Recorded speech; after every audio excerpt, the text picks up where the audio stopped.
بسم اللہ الرحمن الرحیم۔ السلام علیکم دوستوں۔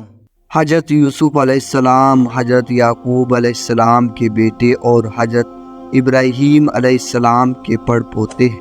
ان کو یہ شرف حاصل ہے کہ وہ خود نبی، ان کے والد نبی، ان کے دادا نبی اور پردادا حضرت ابراہیم ابو الانبیاء، نبیوں کے باپ۔ قرآن میں ان کا ذکر 26 بار آیا ہے اور ان کو یہ بھی فخر حاصل ہے کہ ان کے نام پر ایک سورہ یوسف قرآن میں موجود، جو سبق اور نصیحت کا بنجیر ذخیرہ ہے۔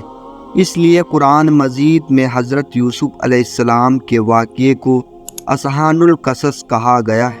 شروع زندگی سے ہی حضرت یوسف علیہ السلام کی زندگی اور فطرتی استعداد دوسرے بھائیوں کے مقابلے میں بالکل جدا اور نمایاں تھی۔ ساتھ ہی حضرت یعقوب علیہ السلام یوسف علیہ السلام کی پیشانی کا چمکتا ہوا پورے نبوت پہچانتے اور اللہ کی وحی کے ذریعے اس کی اطلاع پا چکے تھے۔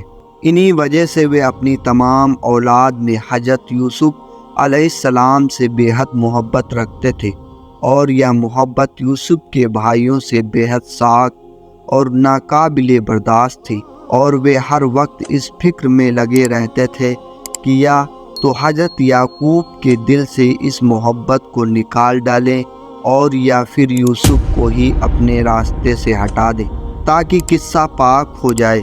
ان بھائیوں کے حسد پر خیالات کو زبردست ٹھیس اس وقت لگی جب یوسف علیہ السلام نے ایک خواب دیکھا کہ 11 ستارے اور سورج و چاند ان کے سامنے سجدہ کر رہا ہے۔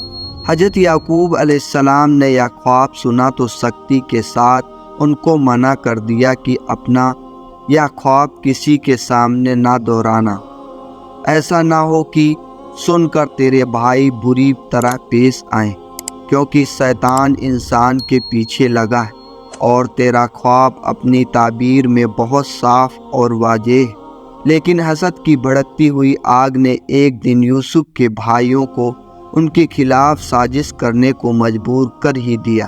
ان میں سے ایک نے کہا، یوسف کو قتل نہ کرو اور ان کو گمنام کنویں میں ڈال دو کہ اٹھا لے جائے ان کو کوئی مسافر، اگر تم کو کرنا ہی ہے۔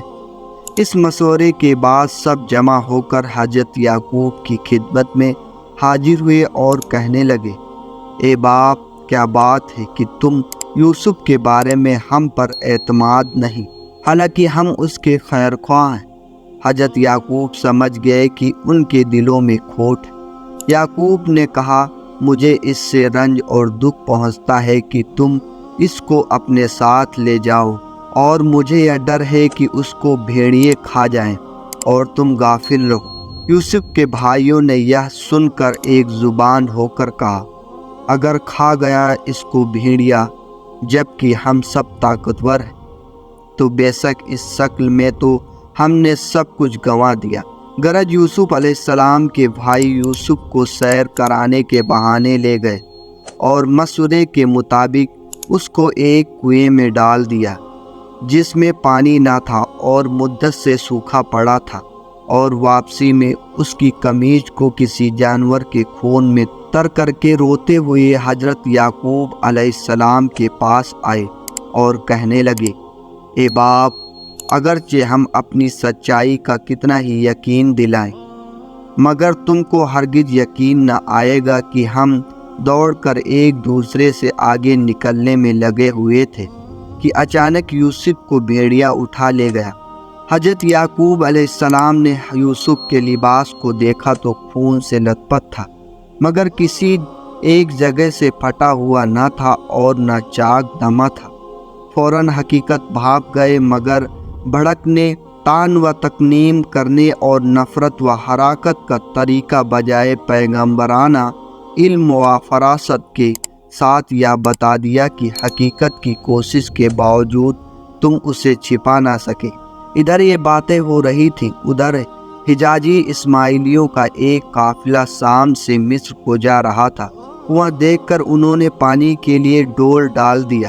یوسف کو دیکھ کر زور سے شور مچایا، بشارت ہو ایک غلام ہاتھ آیا۔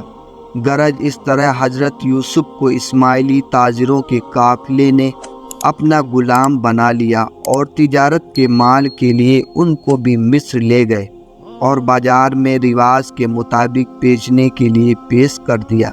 اسی وقت سائی خاندان کا ایک رئیس اور مصری فوجی کا افسر موتیفار بازار سے گزر رہا تھا۔ اس نے اس کو خرید لیا اور اپنے گھر لا کر بیوی سے کہا، دیکھو اس کو عزت سے رکھو، کچھ عجب نہیں کہ یہ ہم کو فائدہ بخشے یا ہم اس سے اپنا بیٹا مان لیں۔ موتیفار نے حضرت یوسف کو اولاد کی طرح عزت و احترام سے رکھا اور اپنے تمام معاملے اور دوسرے ذمہ داریاں ان کے سپرد کر دی۔ سب کچھ یہ اللہ کی منشا کے مطابق ہو رہا تھا۔ میرے دوستوں، اگر یہ ویڈیو پسند آئی ہو تو لائک، سبسکرائب، شیئر کرنا اپنے دوستوں تک نہ بھولیں۔